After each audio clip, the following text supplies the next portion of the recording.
Samrambam Shankaracharyamadhyamam Asmadhyakarayantam Vande Guru Paramparam Ishvaro Gurantimiti Murti Veda Vivagine Vyomavada Vyaptadehaya Dakshinamurtya Namaha Samvedanta Siddhanta Gocharantam Gocharam Govindam Paramantam Satguru Pranadoshnam Shanti Shanti Shanti.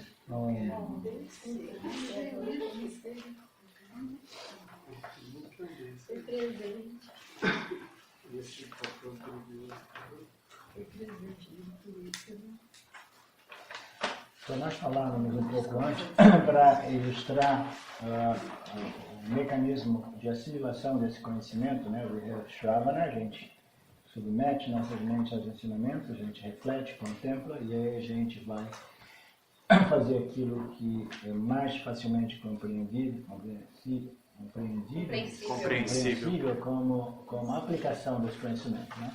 Então, nós utilizamos o exemplo, né? Eu sei que nenhum objeto vai me completar, porque as escrituras já me disseram que eu sou plena, completa, inteiro.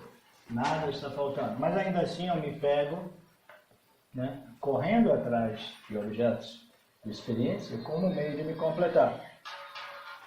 Então, nós temos essas ilustrações para dizer que a aplicação do conhecimento é simplesmente você trazer de novo o conhecimento toda vez que essa ignorância emerge.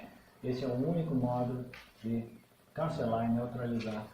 Mas eu estou falando isso de novo porque, muito embora desejo seja a energia que extroverte e agita e perturba a mente, né, essa agitação mental, esse extrovertimento mental causa ansiedade, aflição, estresse, etc, etc. Mas não significa dizer que a gente possa viver a vida sem desejo. Desejo é o mecanismo primário que compele esse nitya, né? Essa manifestação dinâmica constantemente em processo. Então, é impossível viver sem desire. Eu estou querendo dizer isso porque Shankaracharya teve um desire maravilhoso, que é o desire de reacender, reeditar, né? Reescrever essas escrituras do Upanishads, dar ângulos diferentes, com exemplos novos. Então não existe nada que possa ser feito nesse mundo que não dependa do desejo. A gente jamais sairia do nosso quarto, da nossa cama, do conforto da nossa cama, se a gente não tivesse um objetivo, um desejo para aquele dia. Hoje eu quero fazer isso e aquilo. Então, o problema não é o desejo. O problema é o desejo que cria karma, papakarma, em outras palavras, os desejos que não são em harmonia com Dharma, que não são em harmonia com Ishvara, que não são em harmonia com os outros, desejos que são simplesmente centrados na minha necessidade egóica, individual, eu, meu. Esses desejos que não são em harmonia com Dharma, eles criam papakarma, eles perturbam a mente. Um outro aspecto é que os desejos, eles são inevitáveis, mas esses desejos precisam ser convertidos em meras preferências.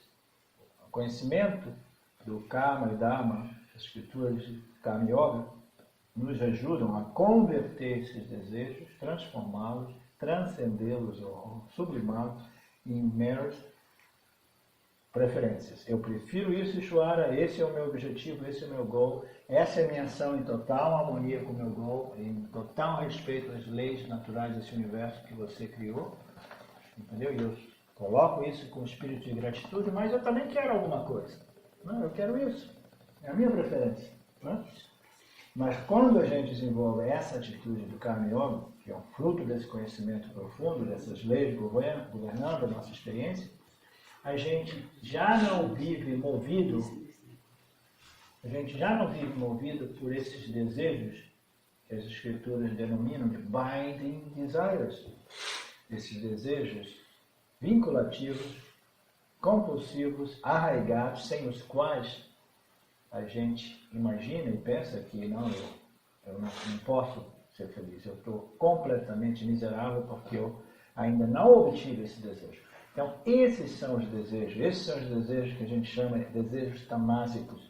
Os desejos tamásicos são esses desejos que a gente quer de qualquer modo, a gente imagina que sem a obtenção desses objetos de desejos, eu sou a pessoa mais miserável. Então, eu estou disposto a tudo. E esses desejos tamásicos são aqueles que nos compelem mais frequentemente a violar as leis naturais de Ushiyana. A gente viola o Dharma na medida que esses desejos são extremamente vinculativos, fundados numa ignorância total, uma noção de que eu dependo disso, sem isso eu não sou capaz de sair da cama porque eu estou deprimido, triste, né? Miserável, etc, etc. Então são esses desejos tamásicos. Os desejos tamásicos são os piores desejos.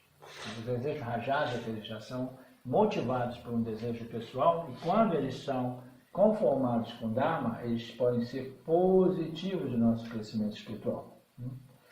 Esses desejos que vão nos mover, né, nesse processo de evolução espiritual, vão produzir crescimento espiritual. Existem desejos que nos mantêm estagnados e existem desejos tamásicos que nos movem para trás. Vão criar sempre mais papa karma, sempre mais sofrimento, sempre mais dor, sempre mais angústia, aflição, etc, etc. Então, o problema não é o desejo, o problema é a natureza desse desejo. A gente quer ser movidos por desejos satívicos. O que são os desejos satívicos? São desejos que trazem em consideração o interesse da totalidade, o interesse dos outros, o meu interesse, o interesse do campo, o interesse dos outros seres vivos, o interesse do meio ambiente, das árvores, etc, etc. Quando a gente é movido por desejos satívicos, a gente produz punya karma, a gente produz crescimento espiritual e a gente, de novo, reiterando isso, a gente não consegue viver sem desejo. O desejo não é o vilão total, é o desejo tamásico, principalmente. O desejo rajásico é mais ou menos neutro, o desejo tamásico é aquele realmente mais autodestrutivo e destrutivo dos outros, do meio ambiente. Um outro aspecto disso é quando a gente desenvolve essa compreensão do Karma Yoga, esse desejo, a gente sabe que esse desejo, é uma preferência, mas ainda assim, por que Karma Yoga existe dentro da umbrella do Vedanta? A gente, quando apresenta o Karma Yoga, né, para os estudantes do Vedanta, a gente apresenta o Karma Yoga dentro do contexto de moksha. Não é um Bhakti Yoga que você vai virar um Bhakti. O Karma Yoga é uma ciência do Vedanta, é conhecimento puro, e é dentro do contexto do Vedanta, o Vedantin, o Jnana, ele sabe que o Karma Yoga tem um propósito único, que é purificar a mente, preparar a mente, porque o meu objetivo é moksha. Então, o Karma Yoga sabe que o objetivo é moksha, e ele sabe que fundamentalmente não existe nada nesse mundo que possa me completar, porque eu sou completo já. Eu simplesmente estou lidando com essas noções errôneas, referentes à minha real natureza, que requerem um pouco mais de trabalho, contemplação, nididhyasana, etc, etc. E eu vou fazendo o meu trabalho simultaneamente com o Karma Yoga, né? Sublimando, entregando essas ações, considerando Ishvara, né? Dedicando essas ações ao campo, como um espírito de contribuição à totalidade, à comunidade, ao meio ambiente. E nesse sentido, esse aspecto vinculativo, né, dos desejos vão se dissolvendo. Você sabe que é tudo Ishvara, eu tenho esse desejo me foi plantado, desenvolvido por Ishvara, mas esse desejo, eu só vou alimentar esse desejo, eu só vou enganjar esse desejo na medida que ele é um desejo em harmonia com as leis naturais do campo Dharma. Tá? Então eu quis dizer isso só para a gente não pensar que, oh, mas olha, meu Deus, não vou fazer mais nada. Eu não posso ter nenhum desejo. Sem desejo a gente não faz mais nada. De novo, Shimayananda teve o desejo de espalhar Vedanta em todo o universo, né, do nosso planeta. Ele trabalhou 15 horas por dia A vida dele inteira, pá, pá, pá, pá. Um exemplo imenso de tantas rajas, tanto desejo, totalmente conformado pelo Dharma, e tanto sattva por trás daqueles rajas, entendeu? Sattva combinado com rajas produz esses fenômenos, entendeu? Shankaracharya, uma vida de 33 anos e pá, explodiu, né? Reignitou, reacendeu, reiluminou o Vedanta. É um desejo alinhado com o maior valor, né? É um desejo alinhado com as leis naturais de Ishvara, Dharma. É um desejo dharmico, um desejo pela totalidade, não é um desejo meu, eu, para mim. Todos esses desejos assim são muito pequenos, eles não produzem evolução espiritual. Os desejos que levam em consideração a necessidade, o bem-estar da totalidade, entendeu? São os desejos que a gente pensa que a gente tem sucesso quando a gente obtém. Então, esse é aquele sucesso. Mas o real sucesso é quando a gente contribui. Mesmo que a nossa conta bancária não seja como aquelas que meu, mas naquilo que conta, que é a nossa evolução espiritual, esse espírito de contribuir, entendeu? É o que produz realmente o sucesso. O sucesso é essa capacidade de dormir com a consciência sempre tranquila, a capacidade de ter uma mente em paz, contemplativa, meditativa, com a possibilidade, com a capacidade de fazer a leitura do campo e responder apropriadamente, segundo o Dharma, segundo os meus papéis, segundo aquilo que Ishvara quer de mim. Isso é o verdadeiro sucesso. E a capacidade de lidar com os fracassos. Porque sucesso não existe sem o fracasso. Então, o real sucesso é o sucesso, é a capacidade de lidar até mesmo com os fracassos. Você, Ishvara, eu tentei, eu queria isso, era uma preferência, mas não deu, tudo bem. Você mandou uma greve, fez os transportes, entendeu? Mudou as coisas aí, o campo se modifica constantemente. Eu não sou estúpido, eu sei que eu sou apenas somente um dos tantos fatores contribuintes, né, em referência ao resultado que eu quero obter. Sabendo disso, eu não tomo nenhuma responsabilidade pessoal, eu sei o que, estou fazendo o meu melhor, certo? Então, quando o fracasso vem, assim, ei, fracasso dessa vez, legal, Ishvara, fracasso. O que a gente pode fazer? Eu fiz o meu melhor. Né? De vez em quando, o campo, né? Se orquestra, se contribui, de tal modo que eu tenho. Então, essa equanimidade, a capacidade de obter, lidar com sucesso e fracassos, é o que é realmente o que a gente pode chamar de sucesso, né? Os caras realmente, it's cool. Né? Eles tranquilo. Quando as coisas vão para baixo, né? Quando ele perde tudo, etc. Imagina que beleza. Que você está perdendo tudo. Pá. Vai perder sua vida. Não existe nada mais dramático do que perder sua vida. Assim, cool. Já vivi bastante. Curti esse universo, etc. Um guerreiro bem-sucedido não cede a esse tipo de sentimentalismo. Ele não irá beneficiar você. Supere esse estado emocional, levante e lute. Um guerreiro bem-sucedido, de novo, ele está pegando no ego dele, dizendo a sua fama, o seu sucesso, entendeu? Ele está entrando pelo ângulo inicial social, entendeu? O nome, a fama dele. Ele não pode ser um sentimentalista, né? Ficar aqui na mente, não.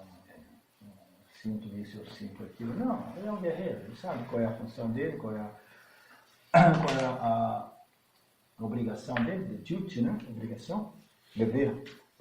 O dever dele. Supere esse estado emocional. Quanta gente no mundo espiritual pensa que o aspecto emocional do nosso corpo sutil é mais elevado. Não, eu quero sentir as coisas, não quero discriminar, pensar, discernir, eu quero sentir, né? Eu não, I'm a bhakta, eu sinto só. Né? É muito claro, o intelecto é mais sutil, ele é mais sutil do que a mente e o ego, ele é a nossa capacidade, a faculdade nossa de discernimento e discriminação ocorre ali, E se a gente pensa que viver a vida através das sensações obtidas através do contato com o field é uma forma de viver em paz, em felicidade e crescer espiritualmente, a gente está muito enganado. E quando a gente responde emocionalmente ao field, entendeu? A gente está respondendo sem utilizar a nossa capacidade intelectual discriminativa. A discriminação somente ocorre no intelecto. As pessoas pensam que o intelecto seja um vilão também. O desejo é um vilão, o intelecto é um vilão. A gente tem que sentir. A gente sente, cada momento a gente sente diferente. Mesma experiência, bateu aqui agora, eu estou com uma composição de gunas particular, de um humor diferente, eu vou sentir diferente. Aí eu vou dizer assim, não, essa é a minha verdade, é o que eu sinto. Aí no momento seguinte, eu estou num outro humor, numa outra composição de gunas, eu vou sentir diferente. Não, discriminação não. A discriminação é aquilo que é. Eu quero discernir e decidir segundo aquilo que é dharmico, aquilo que é justo, aquilo que é a melhor resposta dentro das minhas capacidades de fazer essa leitura do campo.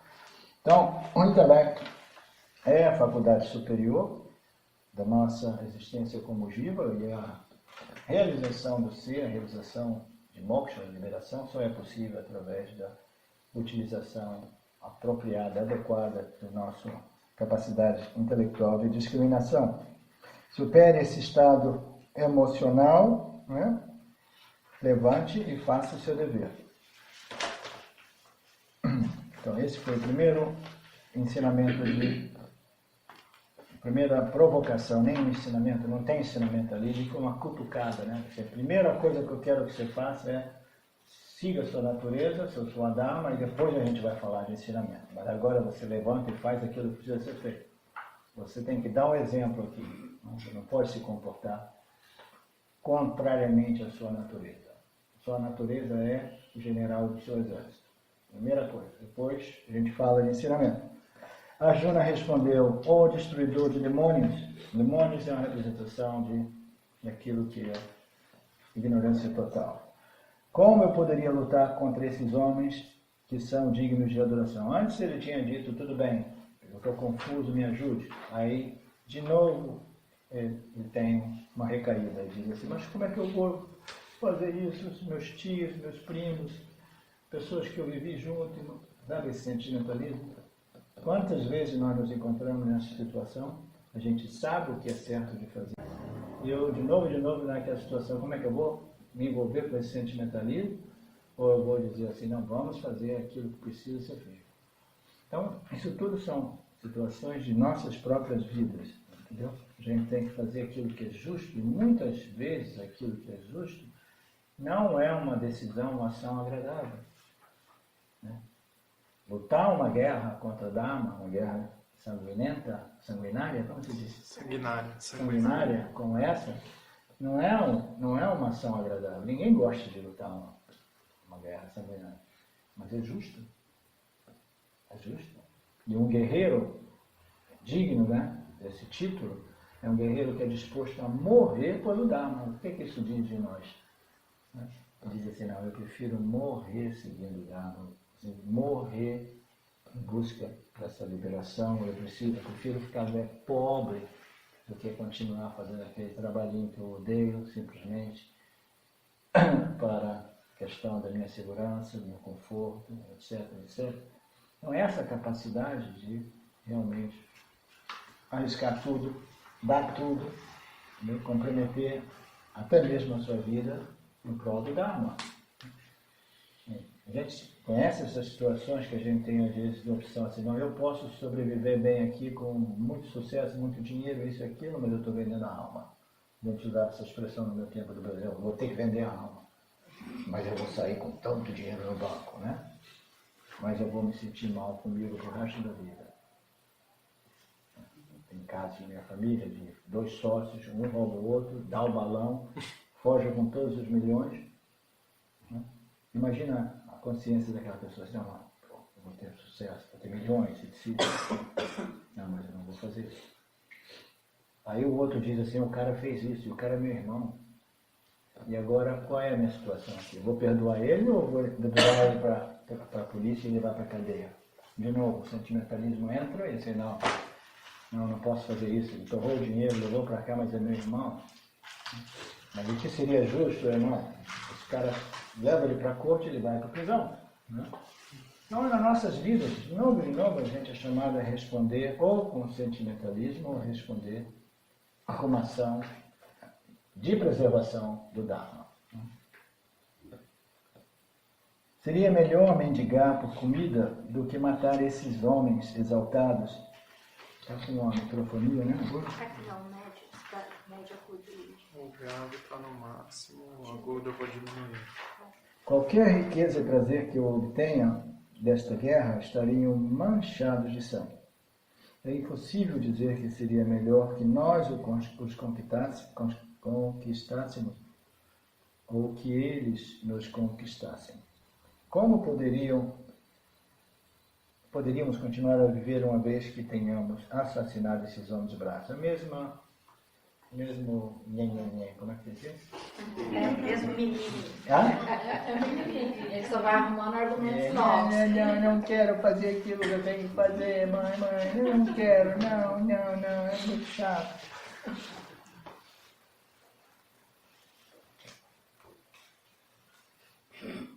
Mesmo que eu obtivesse um reino próspero e incomparável vencendo essa guerra, eu não vejo qual seria. Um reino incomparável significa uma vida sem medo e conflito. Um reino incomparável significa uma vida sem medo. Eu estou lendo aqui um pedaço do comentário de James. Um reino incomparável significa uma vida sem medo de conflito. É uma interpretação, não sei se essa interpretação ele pescou do Dayananda ou se ele desenvolveu. Mesmo que você tenha uma vida segura, você não está imune ao sofrimento. Porque dentro de cada pessoa que não sabe quem ela é, existe uma pessoa insegura, triste, irritada, etc. Isso são os frutos da alta ignorância. Né? Um reino incomparável, fundamentalmente, é o reino do autoconhecimento, do Jnana. Né? Você não depende mais em nenhuma circunstância, objeto, situações, para que você tenha uma vida sem medo, sem conflito, sem desejos compulsivos, manipulativos, etc. Mesmo que eu obtivesse esse reino, eu não vejo como isso eliminaria essa dor que perturba os meus sentidos. O indivíduo não pode resolver aquela pessoa imatura, então eu quero ir passando adiante para cobrir, eu quero ver se a gente consegue entrar no capítulo 3. Capítulo 2 é um resumo, Uma condensação de tudo. do Gita inteiro. Né? Agora eu quero pular essa choradeira do Arjuna, porque eu quero entrar nos ensinamentos. Chega de mimimi. A gente já cobriu isso em diversas aulas nossas na internet. De pé entre os dois exércitos, e aí agora é que o Krishna diz assim, ok, então, você vai continuar chorando aí como um bebezinho? Então agora eu vou te dizer a verdade absoluta. Vamos ver se funciona desse modo agora. De pé entre os dois exércitos, Krishna, como se sorrindo, e respondeu. Então, existem diversas interpretações do porquê, como que sorrindo. Alguns comentários dizem que é porque ele realmente chegou, estava feliz de saber que finalmente Arjuna estava pronto para o ensinamento. Ele tinha se transformado, né, de o guerreiro num discípulo, né, aquele que estava comandando Krishna, aquele que devia ouvir os ensinamentos de Krishna. A solução vem de um lugar além da dualidade. Krishna diz, exatamente entre os dois exércitos, onde o aprendizado do Vedanta está localizado. O professor sabe o que espera por Arjuna, uma vez que ele se renda ao aprendizado. A satisfação do Krishna em dizer assim, uau, não, o cara finalmente é pronto para a verdade. O cara finalmente chegou naquele ponto de abandono, de helplessness, de total humildade, ele está pronto. Esse é um momento de grande satisfação para um professor de Vedanta. Um professor de Vedanta vai encontrar um aluno qualificado, um aluno pronto, com abertura mental, etc. É uma coisa mais rara que existe. O James me disse isso na medida que eu fui compartilhando com ele, que todo esse trabalho que eu faço de compartilhar o Vedanta, nada mais é do que plantar sementinhas que, em determinados times, ela vai germinar e frutificar. Frutificar como o quê? Como um valor pelas escrituras do Vedanta, valor pelo autoconhecimento. Né? Porque é muito raro encontrar uma pessoa realmente com valor pelo Vedanta bem desenvolvido. Né? Então, quando o professor encontra um aluno, e segundo James, milhares de pessoas passam por ele, e pessoas prontas são a contar numa palma da mão. Quando o professor encontra uma pessoa pronta, assim, com um valor claro, né? Com a compreensão clara da grandiosidade das escrituras de Shwara, da Vedanta, então é uma satisfação enorme. Né?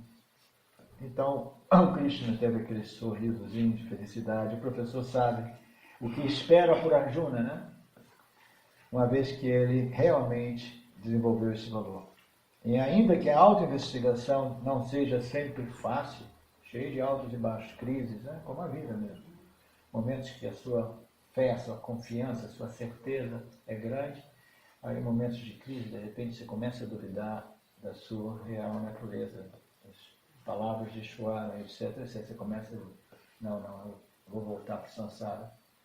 Eu já estou navegando nessas águas do autoconhecimento por tanto tempo, e eu ainda não me convenci, e no meio tempo aqui a minha conta bancária está diminuindo, eu falei, não, vou voltar para o Sansara.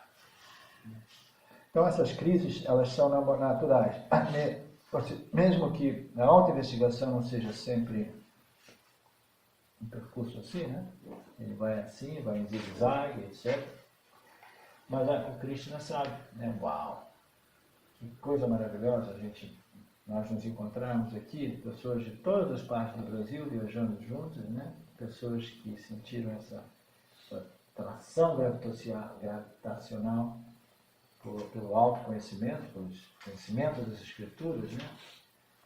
Jnana Yoga, assim, uau, só aqueles raros indivíduos maduros sentem atração por Jnana Yoga, a Jnana Yoga completa, extensiva, do A ao Z. Né? Eu honestamente, eu estou comovido de ver isso, de vocês chegarem aqui, de todos diversos estados, voando, viagens difíceis. Falei assim, Shwara, que história é essa, Shwara? Eu passei 2 anos no Brasil, tentando compartilhar Vedanta e ninguém se interessava, agora que eu tirei o time de campo, você começa... tudo isso por culpa da banda.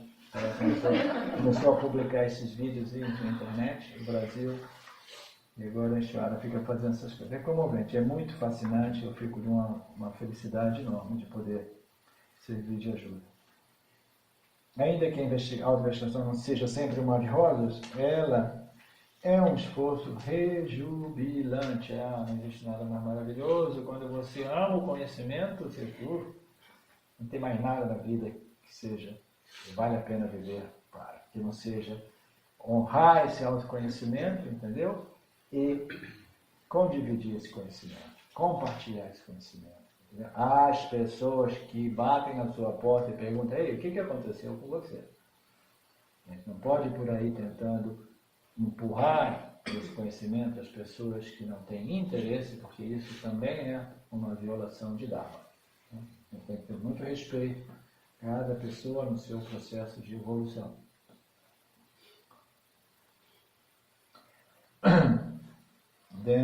Krishna começa, o sábio não lamenta nem pelos mortos, nem pelos vivos. Nunca houve um tempo em que você não existisse. Nem você, nem esses reis. Nem algum de nós deixará de existir no futuro. O sábio não lamenta pelos mortos, nem pelos vivos. Tem uma passagem no Evangelho de Cristo que diz também, deixe que os mortos enterrem os mortos, entendeu? O sábio, ele não tem nenhum problema com esse ciclo aparente de nascimento e morte, porque ele sabe que, fundamentalmente, tudo que existe é somente o ser pleno, a consciência é o ser pleno, que nunca nasceu e nunca morreu. Então, esse conhecimento nos permite de desenvolver... Chegou alguém? Não. Esse conhecimento nos permite de desenvolver essa capacidade, essa qualidade de dispassion, de equanimidade, de uma positiva indiferença ao nascimento e ao morrer. Tudo que nasce tem que morrer. Algumas plantinhas nascem depois de velhas, algumas plantinhas nascem logo depois. Né? Então, a pessoa que tem esse conhecimento não cai vítima de todo esse apego, identificação, dos dramas derivados de apego. A definição de samsara é muito claramente descrita no Gita. Né? Moha é attachment to object. Quando a gente fica apegado aos objetos, a gente imediatamente desenvolve dependência e medo, ansiedade, né? Medo de perder, apego, se eu não conseguir, se eu perder esse objeto. Então a mente fica disturbada por shoka, moha, shoka, são nomes sânscritos. E o terceiro é a total perda de discriminação, porque quando a gente se apega, a gente desenvolve ansiedade, tristeza, etc, etc. Aí a gente começa a viver em conflito, e no final do conflito a gente perde totalmente a nossa capacidade discriminativa. Então, o sábio, ele não cai nessa. Ele sabe que todos os objetos são igualmente Ishvara, visto desse ponto de vista da manifestação, fundamentalmente nada mais é do que ser a consciência plena. Então, essas coisas do mundo não stick, não gruda em você grudado em todas as coisas kármicas. O sábio não lamenta os bebezinhos que nascem, não lamenta os bebezinhos que morrem, nem os bebezinhos que nascem. E eles nem, como se diz, lamentar ou se exaltam. Exato. Nunca houve um tempo em que eu não existisse, nem você, nem esses reis. E essa é uma outra afirmação que o Krishna, a Arjuna não compreendeu nada. Como? Eu sei onde é que você mora, eu sei quando você nasceu, a gente jogou bola de gude juntos, etc. E agora você está me dizendo que nunca existia um tempo que eu não existisse, nem você mesmo. Porque o cara pirou. Tem que saber aqui o que ele está fumando, que tipo de chá que ele está tomando. Né? O cara pirou total. Nem algum de nós deixará de existir no futuro. Então, a gente pode dizer que Krishna, ou ele estava querendo provocar Arjuna, ou ele não era um bom professor. Porque é um cara que está apegado no sentimentalismo, devido a esse apego, evitando de cumprir o seu dever, seu swadharma, um cara naquele nível de aflição emocional, conflito, como é que ele vai compreender um statement, uma afirmação pura da verdade absoluta do Jnana Yoga, né? Por que ele fez isso? A única explicação que a gente pode dizer é porque Gita é Vedanta.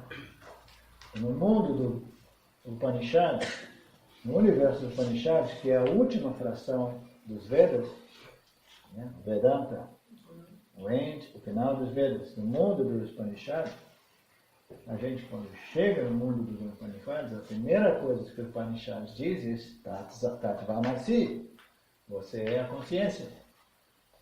Né? Você chegou nos Upanishads. Então, a primeira coisa que a gente apresenta é: você nunca deixou de existir, nunca deixará de existir, você não precisa chorar pela morte ou exaltar pelo nascimento, você sempre existirá, etc, etc. Quando você chega no Upanishad, a gente é introduzido a essa verdade mais fundamental, mais essencial, mais profunda, mais radical. Aí depois, se a pessoa não aceita, não concorda, não conseguem aceitar, compreender, assimilar isso, aí a pessoa diz, ok, eu expliquei a você Jnana Yoga, agora o Vedanta, agora eu vou explicar, eu vou ensinar você Karma Yoga. Então quando a gente chega no Vedanta, no Upanishad, a gente recebe o conhecimento direto. Pá. Mas só que a maioria das pessoas não tem a capacidade intelectual discriminativa de compreender esse ensinamento. Aí o professor de Vedanta faz um passo para trás e diz assim, ok, agora vamos entrar na ciência da Yoga. A Yoga irá preparar a mente do indivíduo para compreender essa verdade absoluta, que é Tattva-masi, você é aquilo, você, o Jiva, é a consciência. É o único modo de a gente compreender o porquê que o Krishna apresentou essa verdade para Arjuna, sabendo que Arjuna não tinha a compreensão. Porque aqueles que vivem no corpo experienciam o nascimento, infância, juventude, velhice e a obtenção de um outro corpo. É insensato lamentar. Agora ele fez um passo para baixo. Primeiro ele estava falando aqui, você não precisa de ter preocupação, ansiedade, isso e aquilo, porque você nunca nasceu e você nunca vai morrer. Aí ele falou, ok, talvez isso seja muito para Arjuna. Ele vai dizer assim, não. Porque mesmo que você considere que você é a construção corpo-mente, aqueles que obtêm um corpo crescem, desenvolvem, chegam à juventude, infância, juventude, velhice, e depois você vai receber um outro corpo. Um novo vestido. Então, se você considera que você é a construção corpo-mente, você não aceita que você é o espírito, você é a consciência livre, você também não precisa se preocupar. Porque tudo que nasce, morre, mas apenas para reencarnar com um vestido novo, com um corpo novo, desenhado sob medida para o seu corpo causal, a sua carga de vasanas. Momento da sua existência, né, como Jiva, existência, trajetória da alma. Então, ele vem um pouco mais embaixo. Sentidos de contatos dão origem à sensação, em constante mudança, de calor e frio, prazer e dor. Então, os órgãos sensoriais nossos estão em contato com os objetos. Os órgãos sensoriais contatam os seus respectivos objetos. Né?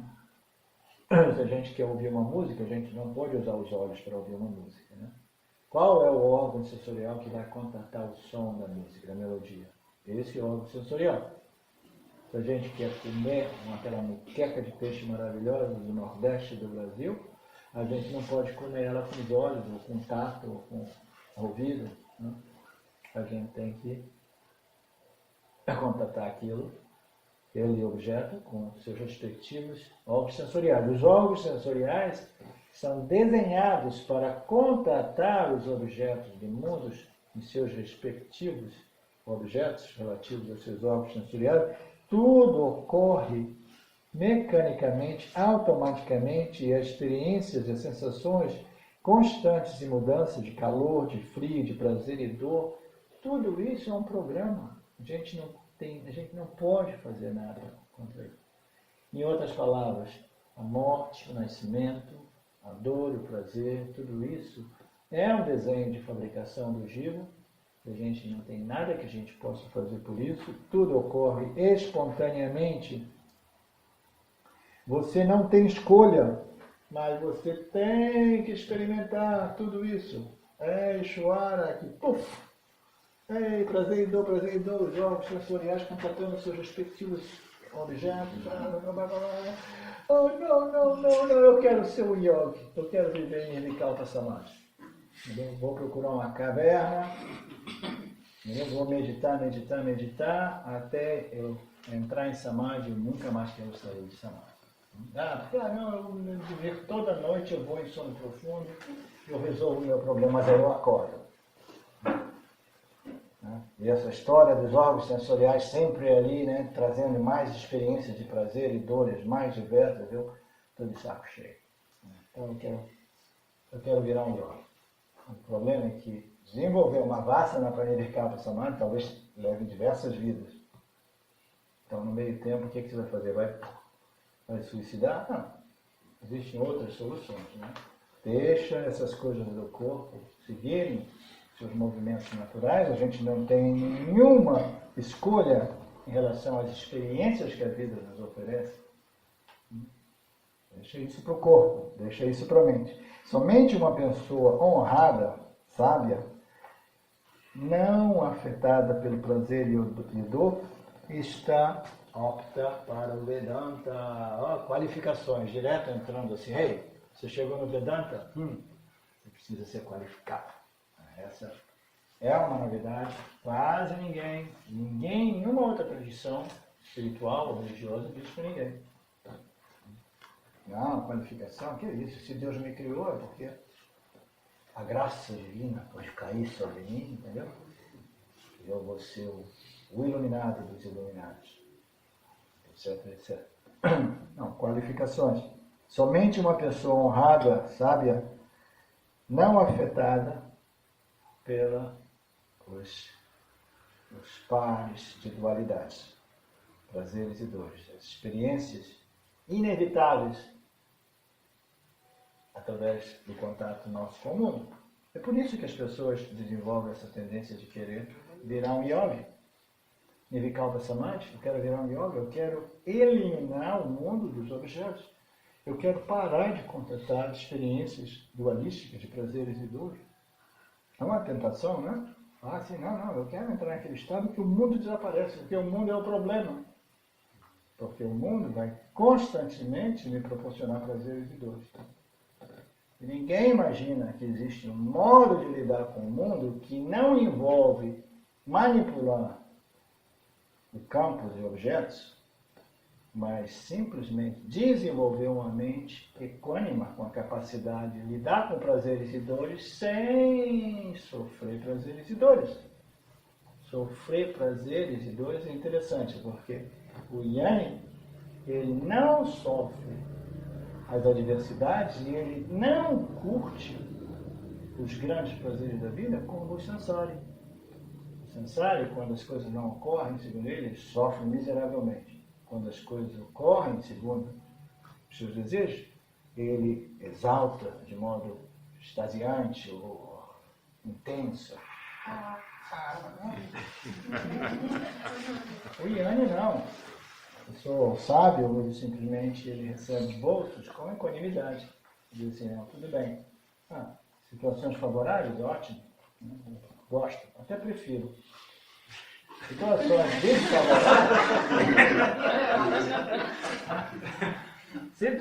desfavoráveis, assim, tudo bem, chora. Se você mandou para mim, é porque eu estava precisando. That's simple, you know? Eu passei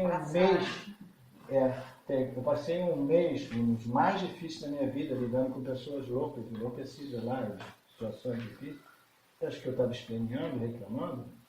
Eu estava sofrendo o impacto de tudo aquilo, dizendo, chora, se você mandou isso para mim é porque estava precisando. Era próprio, perfeito para mim, entendeu? Chegar aqui, viver com tudo, uma convicção total de que tudo era perfeito. Mesmo que eu fique doente, mesmo que eu pire junto com eles, entendeu? A senhora não, jamais comete um erro. Ele é um sistema, a inteligência pura, ele vai constantemente, sua sign, como é que se diz a sign? Ele vai contabilizar o karma do indivíduo em sua conta, ele não faz um erro, entendeu? Eu cometo um crime, por erro ele contabiliza na sua conta, aí a polícia vai lá e te leva você, aí nos Estados Unidos eles enforcam você, botam a cabeça. Não, ele deposita a karma do indivíduo na conta precisa, nunca faz o erro. Então se chora, me manda para lá para sofrer um mês lá de agonia, isso e aquilo, né? Se tudo bem chora, eu estava precisando. Né? Próprio ótimo, obrigado, chora. Era para ser. Era para ser, né?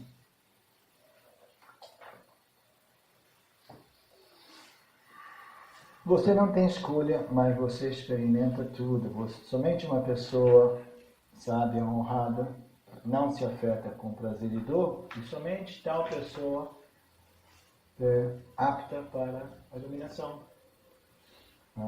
Moksha, iluminação é a palavra errada, moksha é liberação, liberação da ignorância. A ignorância produz sofrimento psicológico humano, então é a liberação do sofrimento psicológico humano. Isso é moksha, isso é iluminação. Iluminação não é um montão de luz que sai da cabeça. Não existe isso.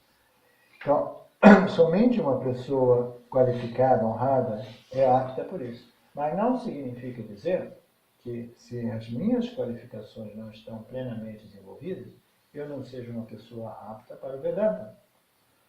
Porque o Vedanta não é somente a sua fase conclusiva de Nidhyasana, compreendi, agora eu sei, certeza, convicção absoluta, eu sei quem eu sou, eu sei o que eu sou, e a propósito, tudo é somente isso. O Vedanta é o processo também de preparação e evolução através da yoga. Existe somente uma yoga, que é Karma Yoga. Todas as outras yogas são subprodutos, subdivisões da Karma Yoga. Existe Yoga, que é a ação, e existe Jnana Yoga, que é a compreensão, que é contemplação e compreensão. Aline, ele fala aí que um sábio não sofre mais nem pela morte, pelo nascimento e tal. Ele quer dizer que não sofre mais como um sansari, né? Não é que a gente não se compadeça por essas situações que afetam os jivas e a nós próprios, né? Não, se a pessoa se compadece, é tão superficial, entendeu? O aspecto humano do jiva, depois do autoconhecimento, ele pode até vir à superfície, mas ele imediatamente ele é dissolvido, entendeu? Ele vem e vai, assim como se fosse um ventinho. Tá? Porque o conhecimento é tão fino que imediatamente você, ok, nasceu, morreu, tudo bem. Era sano, pirou, tudo bem, entendeu? Ele compreende profundamente que essa realidade é uma projeção. Esse conhecimento é o único seguro que a gente existe. Seguro de vida, seguro de felicidade, é o único seguro de vida, é o autoconhecimento, o conhecimento da real natureza da realidade. Não significa, por exemplo, Balsekar, no tempo dele de Bombay, ele teve uma experiência de perder o filho dele, ainda jovem. E tinha uma pessoa que estava perto dele e disse que foi uma experiência muito engraçada. Que quando chegou a notícia ao Balsekar, seu filho faleceu num acidente, isso aqui, ele disse que ele levou um choque e chorou. Chorou, parou de chorar e nunca mais falou sobre o assunto. E continuou a vida dele, fazendo os pujas, os satsang dele naturalmente. Nunca mais falou. Sofreu um impacto, pum, over, Voltou. passado, entendeu? Sim. Então esses momentos podem ocorrer, entendeu? Quando meu irmão faleceu ano passado, um irmão mais jovem faleceu, o primeiro momento foi um choque, mas eu tive a sorte de estar em Tiro, em Índia, depois de um seminário com Vedanta, e eu estava dando aulas de Vedanta toda tarde na minha casa. Então a minha mente estava firme no conhecimento. Seu irmão faleceu, teve um ataque do coração, babá, é melhor você parar tudo e vir para o Brasil. A senhora tem que parar com essa história. Todo ano ele me manda para Brasil, porque manda para cá, manda para lá, porque tem alguma tragédia ocorrendo. Então, eu tive que parar tudo e vim para o Brasil, mas eu fiquei sabendo a notícia, as pessoas estavam chegando para o satsang. Todo mundo começou, é uma tragédia, uma tragédia, uma tragédia, uma tragédia. E eu era o único que não me comportava como uma tragédia. Eu fiquei triste. Cara, 53 anos, eles tinham as suas aspirações, ambições, etc. Seria um pouco de tristeza, assim, mas imediatamente como um ventinho, assim, passa. Aí eu disse, ok, tá, quantos já vamos começar o satsang? Ele disse, não, vamos cancelar o satsang. Mas cancelar o satsang? Por quê? Não, a gente faz o satsang. Aí depois do satsang a mente ficou mais clara ainda, eu fiquei ainda mais tranquilo. Aí eu falei, não, eu optei por comprar uma passagem aérea. A senhora tem que parar com essa história de fazer eu comprar passagem aérea no último momento, custa um dinheiro. Está muito caro, chorara. Eu comprei uma passagem aérea para vir para o Brasil. Eu não podia enterrar meu irmão porque ele ia apodrecer. Não podia esperar por mim. Mas eu vim aqui para segurar a barra do meu irmão e do meu pai. Entendeu? Então eu vim para cumprir o meu swadharma de filho em relação ao meu pai. Segurar a onda da família, isso e aquilo, Ishvara me deixou um abacaxi, que eu estou descascando esse abacaxi até hoje. O meu irmão deixou todas as suas posses e deixou um testamento aberto para uma namorada dele de muitos anos atrás, que eles eram inimigos e que ele negligenciou, pensando que ele nunca ia morrer e nunca resolveu, nunca desfez. Ele estava duro, estava sem grana. Quando eu cheguei lá pensando que ia ser fácil resolver o problema, pegar o apartamento dele, desfazer tudo, isso e aquilo, eu tinha que cuidar, descascar aquele abacaxi. Quando chega no último momento, o abacaxi é maior do que a gente pensou. Tem um testamento para outra pessoa, e essa pessoa aí é advogada, a pessoa que é a parte dela disso. Até o apartamento do meu pai, essa pessoa agora está vendo um pedaço também, entendeu? Um terço do apartamento do meu pai, metade do apartamento do meu irmão, e um advogado discutindo com outro advogado não são de acordo, e eu da América, da Itália, sempre em contato com o advogado tentando descascar esse abacaxi. Ishvara é foda. Você não pode confiar em Ishvara, entendeu? Porque ele é imprevisível. Ishvara Brasil é o mais difícil.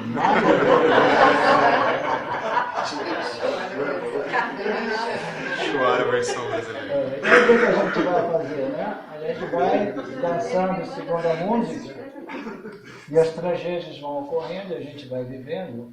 Esse conhecimento é o único seguro de vida. É a única isolamento, o único estabilizador, a única segurança. Porque o Balsekar, eu odiava o Balsekar. A primeira vez que eu fui ver o Balsekar, eu falei para o Balsekar, eu quero me iluminar, estou vivendo para a minha iluminação, eu quero essa iluminação a todo custo. Aí ele olhou para mim e falou assim, iluminação? Sabe de uma coisa? A iluminação não vai resolver os problemas de vida, você vai continuar tendo tanto problema. E de um certo modo ele tem razão. É verdade. Só a qualidade da mente, não. A vida vai continuar jogando para você o seu Prarabdha Karma. E tem tanto Prarabdha Karma, para quem não sabe, é o karma. Karma é ação. Sanchita Karma é quando o karma fica depositado no corpo causal macrocósmico antes dele manifestar como o nosso Prarabdha Karma. Prarabdha Karma é a nossa situação atual de vida. Aquilo que Ishvara mandou para mim, a Sonora pirou. Entendeu? Então isso é Prarabdha Karma. Então, todo esse Prarabdha Karma que fica constantemente saindo da fábrica, né? A fábrica está lá cozinhando todos esses Prarabdha Karma, a gente nem sabe o que está lá na linha de produção. Aí, puf! Aí vem assim, quando vem, é seu. A gente não tem nenhuma dúvida. É o meu karma. E tanto desses karmas, eles levam décadas, e às vezes vidas para manifestar, para frutificar. Entendeu?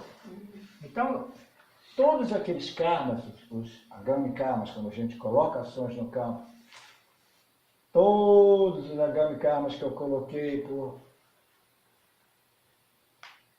57 anos, movidos pela ignorância, auto-ignorância, todos aqueles coisas feias que eu fiz, entendeu? Que eu me envergonhava, etc. Tanto daqueles ainda não frutificaram. Entendeu? Então, o Jnani, o Self-Realized, ele tem que lidar com o Prarabdha Karma de tudo aquilo que ocorreu em vidas passadas e nessas vidas, movidos pela auto-ignorância dele antes do conhecimento ser firme e estabilizar a mente do cara. E estabilizar as ações do cara.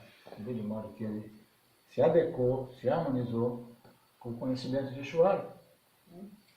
Então Ishvara fica lá com a máquina de Prarabdha Karma, produzindo karma, e você tem que dizer, porra Ishvara, quando é que vai acabar esse karma velho, entendeu?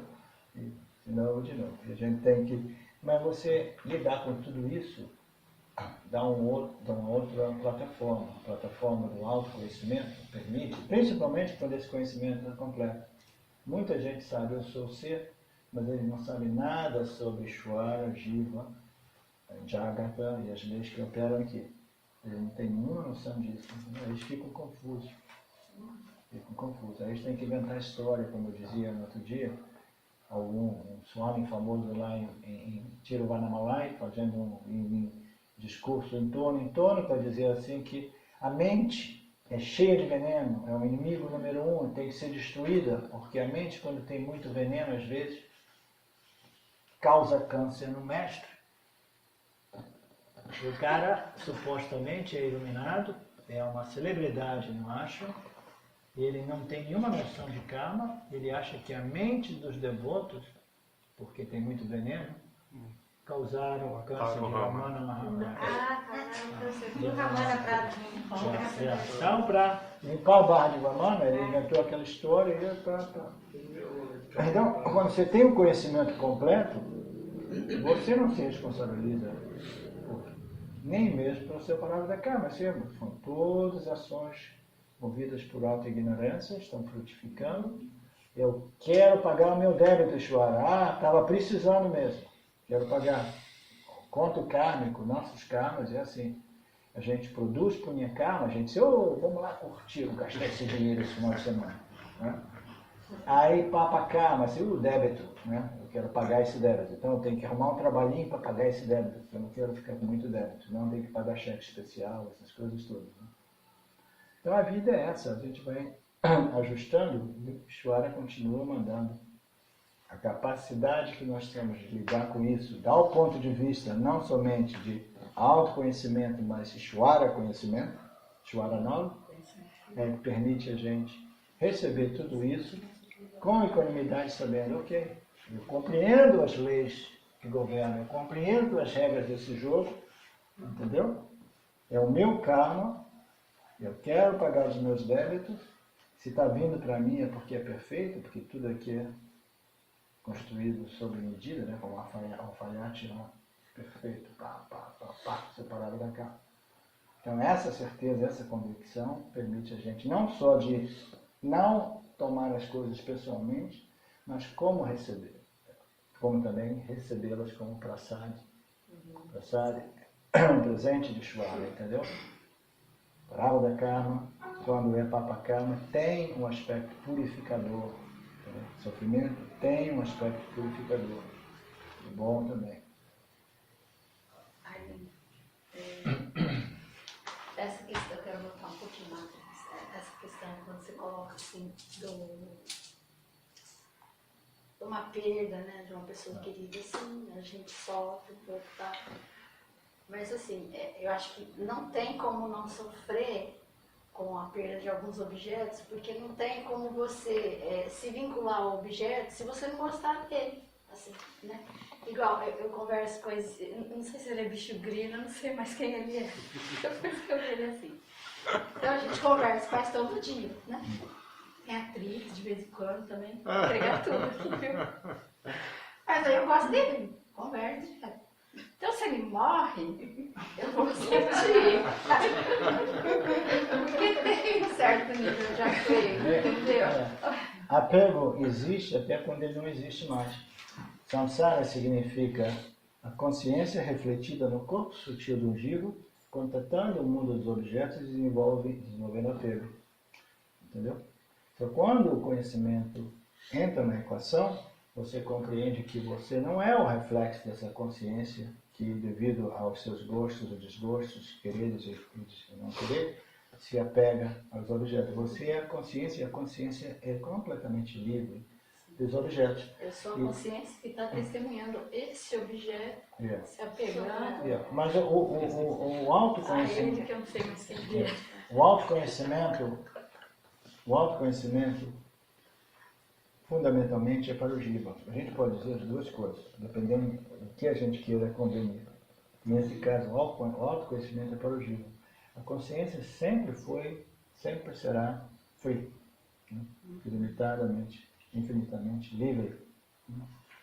Mas o jiva, que é livre, mas ele vive sob o spell da ignorância, ele experimenta o sofrimento que é derivado de apego.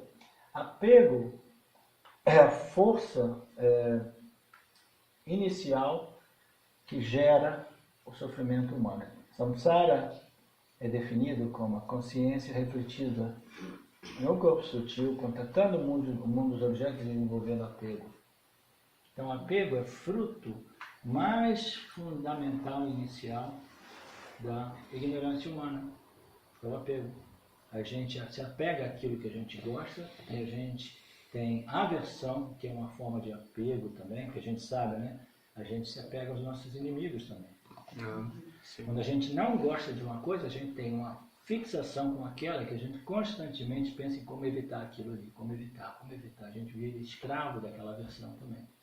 A gente vive escravo desse apego, porque o apego é uma declaração de que não, eu dependo disso para a minha estabilidade mental, emocional. Sem esse objeto, eu vou sofrer uma perda que vai ser devastante. Né? Então, isso é a ignorância fundamental, é apego. Então você está dizendo assim, é impossível não se apegar. É impossível até quando não é mais impossível. Quando você compreende quem você é, aí a sua vida já não produz apego. Entendeu? E os apegos que você tinha apegos antes se desapegam. Por isso que eu posso dizer, eu não tenho apego ao meu filho. Eu tenho um certo envolvimento com meu filho. Quando eu vi ele sofrendo a dor dele, eu tentei ajudá-lo do melhor modo possível. Mas é diferente do apego que realmente eu tinha por ele 10 anos atrás, que eu era preocupado com o que ele fazia, o que ele pensava, qual era o futuro dele. Se fosse 10 anos atrás, eu estaria em dificuldade como a mãe dele está. Mas eu não, eu vejo tudo como espectador, compreendendo que ele está vivendo o processo kármico seu, que ele nasceu, que ele vai morrer, de repente ele pira, de repente ele não pira, quer que seja. Então, é uma perspectiva que somente esse conhecimento permite ao indivíduo essa dispassion, não apego, essa equanimidade, referência e essa liberdade derivada do não apego, não identificação, entendeu? Não é a minha neta, não é o meu filho. Shuaras, filho, né? Filhos de Shuara, somos todos filhos de Shuara. Eu tudo de Shuara, produzindo todos esses objetos. É a nossa ignorância que produz attachment, apego. Entendeu? Então, a solução é sempre uma só. O remédio é sempre um só. Contemplação sobre as escrituras, do autoconhecimento. E a solução é o reconhecimento de que eu sou a consciência. E a consciência não se modifica, não se apega, etc, etc. Ela é sempre livre. Porque tudo é a consciência, tudo é somente a consciência, eu mesmo. Me parece que é sempre uma questão de escolha, né? Mesmo que seja um conhecimento indireto, mas você tem o conhecimento das escrituras, seja qual for a circunstância, a situação, ou um enlace emocional que você tem com uma pessoa, e às vezes a gente até sofre as consequências de uma certa circunstância psicologicamente, mas você sempre se assenta naquele conhecimento de quem você é. Você precisa viver isso na pele para compreender como é que é. Eu vejo o marido da minha ex-esposa, alguns anos atrás, perdeu o pai dele. O pai dele, na idade de 87 anos. 87 anos. O cara perdeu, ele ficou devastado. Eu estou olhando para aquilo assim, mas... Já fiz uma festa. Que tipo de loucura é essa, entendeu? O cara está devastado porque ele morreu, entendeu? O cara viveu uma vida de 87 anos, ficou velho, ficou chato, etc. E você não compreendeu uma coisa mais elementar da vida, que tudo nasce e morre. Você devia dar graças a Deus que ele viveu tanto, né, etc. E tudo bem, agora eu me livrei do homem velho, que está até tendo que cuidar do homem velho. Não, ficou devastado, entendeu? A mim, para compreender a extensão da ignorância humana, apegos, ele não tinha nada para ser apegado mais, porque ele nem gostava mais de cuidar do pai. Apego, dramas, memórias que ele me criou, aí botava fotografia no Facebook, meu pai, não. Você vê de tudo isso é condição psicológica de apego, a gente se apega até memórias, entendeu? Memórias que de repente nem existem, foram criações fabricadas por nós, a gente se apega. Mas eu vejo também que existe muita questão em relação à ignorância, em relação à mente, né? Porque Eu até esses dias estava conversando com as pessoas mais próximas da questão da preocupação, que a preocupação é inútil. Porque aquilo que tem solução você não precisa preocupar. E aquilo que não tem solução, a preocupação não vai resolver nada. Então, no caso aí da morte, né? A morte é inevitável, tudo que nasce tem que morrer. Então, se você compreende isso, você pode até ficar triste 1 ou 2 dias, mas é sem solução. Exatamente, isso é maturidade. Deixa para lá o autoconhecimento e a espiritualidade mais avançada. Qualquer pessoa com um pouco de maturidade começa a perceber que o meu tio morreu, minha tia morreu, a minha avó morreu primeiro, a avó, tio, aí quando você começa a ver que as pessoas estão morrendo mais perto da sua idade, você fala assim, ó, parece que é lei aqui, tudo que nasce tem que morrer. Aí você diz, tudo bem, essas são as regras do jogo, não pode ser modificada. Então por que esse pânico que, oh meu Deus do céu, acontece para todo mundo, não vai acontecer para mim. Todo mundo para mim não. Né? Bom, maturidade. E, além disso, o corpo quando fica velho, já não é tão fácil curtir a vida, né? As dorzinhas vão aumentando, a mente vai ficando, esquecendo as coisas, as pessoas já não acham você bonito, já não olham assim quando vê você passar.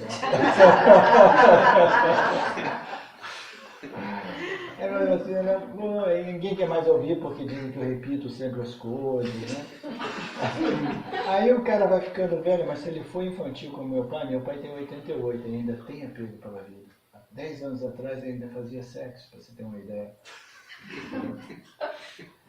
Então as pessoas ficam ali, né, apegadas, mas um dia, mais cedo ou mais tarde, ele vai dizer assim, mas não vale mais a pena. Meu filho, eu já não consigo, toda vez para levantar a perna eu tenho que pedir ajuda, não vale mais a pena. É um fato, né? Requer uma maturidade imensa lidar com a velhice. A velhice vem com dores, e doenças, insuficiência, limitação, dependência dos outros. Requer uma maturidade enorme.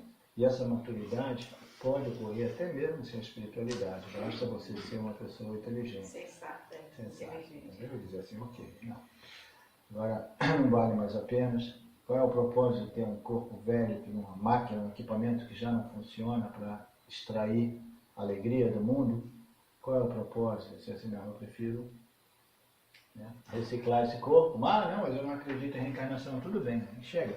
A vida é uma só, mas já vivi minha vida, agora basta. Eu pego o corpo e diz, olha, aqui, te devolvo esse corpo velho. Agora que eu compreendi, né, as regras do jogo aqui, que eu compreendi quem eu sou, e por favor, não me dê um outro choro.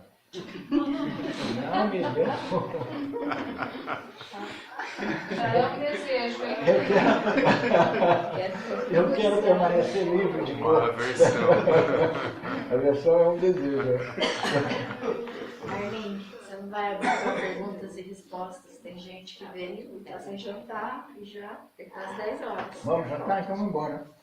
Que horas que a gente encontra mais? Vocês querem? Tem muita gente com sono. Nós 9h30. São 10 já? Tão... Quase 10. Vocês querem continuar um pouco mais ou vocês querem Abrir para parar? perguntas e respostas e aí e tem um monte de gente que está sem janta. Fome. Se alguém acordou às 4 da manhã. Vamos fazer aí uns 10 minutinhos de pergunta e resposta e a gente termina às 10. Então tá. Então faça a sua pergunta. Ninguém Você que gosta, faça a sua pergunta. Nem sei se é uma pergunta. Eu faço uma analogia, assim, porque eu tinha uma dificuldade de entender isso, assim, do Jiva, mesmo depois de desperto, né? Ver que ele é consciência e continuar sofrendo as consequências dos karmas anteriores, né?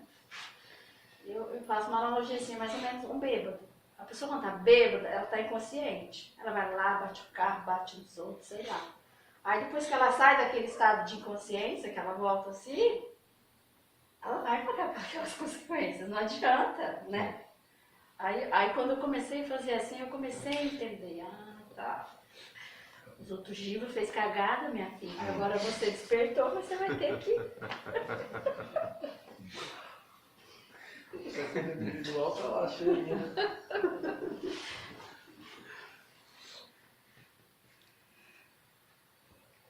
A gente não fez muito progresso com Gita, mas amanhã eu prometo que a gente vai Mas fazer foi mais sim, progresso. foi bom. As pessoas têm que ter perguntas, mas são tímidas, Arlindo. Não, pergunta você faz pergunta por todos. O Vedanta não é muito de pergunta e resposta, muito embora dinamize legal as aulas, entendeu? Eu gosto de pergunta e resposta satisfatória. Então, Nada, quando eu estava falando da questão da escolha, né? A gente acessa esse corpo de ensinamentos incrível e começa a aplicar isso na nossa vida e aí o que eu quero dizer é assim, até como conhecimento indireto, seja qual for a circunstância e todo o abalo que você está sofrendo, você sabe, é o jiva. Não, conhecimento Já te direto. traz muito benefício. Nossa mesmo. Senhora, é o jiva. Mas isso não é conhecimento indireto. Quando a gente chega no Vedanta, a gente obtém o conhecimento direto. Conhecimento indireto você encontra no mundo do yoga. Conhecimento indireto é quando você ouve dizer que existe o ser pleno, que existe a consciência, que existe o Brahman, que existe o absoluto. Quando você ouve dizer que existe alguma coisa antes da manifestação, que é a essência de tudo, você sabe que existe a consciência, o ser pleno, e você quer contatar, você quer se tornar, você quer, etc, etc. Então, você sabe que existe, mas você acredita que é alguma coisa outra que você mesmo. Então, isso a gente chama de conhecimento indireto. Você sabe que existe o ser pleno, você sabe que existe o Brahman, consciência, mas você ainda assim pensa que é um objeto de experiência. Isso é um mundo do yoga. 99% da espiritualidade é sobre esse engano, entendeu? O conhecimento indireto. O ser pleno é um objeto de experiência e eu tenho que fazer sadhana para contatar e experienciar isso. Aí eu saio da minha sadhana, eu perco contato com o ser e eu tenho que de novo fazer. Isso é indireto. Conhecimento direto é quando se existe o ser pleno, existe a consciência, e é a essência de tudo, and I am that. Eu sou aquilo, eu sou isso. Então, quando a gente chega no Vedanta, a gente obtém o conhecimento direto. Agora, a gente vai usufruir, curtir a liberdade proveniente, derivada desse conhecimento, somente na medida que esse conhecimento é firme. Em outras palavras, a convicção dessa afirmação, Tatvamasi, é absoluta. É isso que leva tempo. Leva tempo porque a ignorância, a ignorância, ela está aqui. Você, a sua mente consciente, entrou em contato com as escrituras, compreendeu a lógica, aceitou, mas aqui todo esse material mental, emocional aqui, foi baseado na sua ignorância passada, que você acreditava que você era a construção corpo-mente. Então todo esse material aqui vai ficar pressionando a sua mente consciente. A sua mente consciente diz assim, não, eu tenho claro, eu compreendi, eu aceitei, né? Mas o seu inconsciente vai ficar desafiando. De novo, vai ficar forçando você a pensar e agir como eu sou a construção corpo-mente, eu vou morrer, eu tenho que proteger, a melhor proteção é o ataque, isso e aquilo, eu vou em guerra. Entendeu? Então, o conhecimento direto nós obtemos quando nós entramos em contato com as escrituras do Upanishads, e moksha é quando esse conhecimento é hard and fast, é firme, convicção total, de tal modo que essa ignorância vem neutralizada. Eu costumava dizer, quando a gente entra nesse tipo de ensinamento mais profundo, que o autoconhecimento ele se estabelece no intelecto, que é no corpo sutil do indivíduo. Mas ele produz moksha, liberação, na medida que ele desenvolve raízes no corpo causal. Porque senão o corpo causal continua a produzir pensamentos e emoções baseadas na ignorância, que você constantemente tem que ficar discriminando. Você tem que fazer sua nididhyasa constantemente, porque a ignorância fica produzindo pensamentos e sensações e ações baseadas nas vasanas, baseadas na nossa auto-ignorância. Então, quando esse conhecimento é tão firme, tão bem estabelecido, ele cria raízes no corpo Corpo causal, causal. aí lá na fonte mesmo ele já começa a se neutralizar. Esse é um ensinamento muito profundo e muito legal, porque eu tive algumas experiências que me diziam que conhecimentos estavam já plantados em determinado ponto do meu processo, plantados no corpo causal, no inconsciente, entendeu? Então, lá, assim. E essas raízes no corpo causal, elas se criam porque o indivíduo já está há algum tempo empreendendo ações adequadamente Isso no aqui é uma campo. máquina de vassouras, é um outro modo de compreender aquilo que nós somos, é a máquina de vassouras. Nós chegamos aqui com o nosso saco cheio de vássaras. Os vássaras são Sim. baseados em quase tudo em ignorância da real natureza do ser. A gente pensa e age compelidos por essas vássaras baseadas na nossa ignorância. Aí a gente entra em contato com as escrituras do conhecimento puro, aí a gente começa a desenvolver vássaras baseadas no autoconhecimento. Aí a gente realiza, é totalmente convencido aqui, e aqui no nosso corpo causal a gente tem um misto de vassanas baseadas no autoconhecimento, mas vassanas passadas baseadas na auto-ignorância. Então, a gente tem que popular o nosso corpo causal com mais e mais vassanas baseadas no autoconhecimento. Nididhyasana, a intensidade dessa constante investigação. O auto-investigação. A investigação, a constante nididhyasana, a constante discriminação, etc, etc, vai redesenhando, reconstruindo o nosso corpo causal de modo que aquelas ignorâncias já não fazem muita pressão na nossa mente consciente. Então a gente tem o conhecimento direto, é só uma questão de desenvolver convicção total desse conhecimento, com certeza absoluta. Por isso que Nididhyasana também é sinônimo de esclarecimento de dúvidas. Porque no início a gente acredita nisso, a gente quer acreditar, mas ainda assim a gente tem algumas suspeitas. Não, mas não é possível, entendeu? Não é possível. Como é que eu posso ser a consciência pura, livre, etc. Aqueles pensamentos, não, você é a construção corpo-mente, eles persistem e criam dúvida. Então essas dúvidas é que previnem a gente de usufruir e curtir o nosso autoconhecimento, entendeu?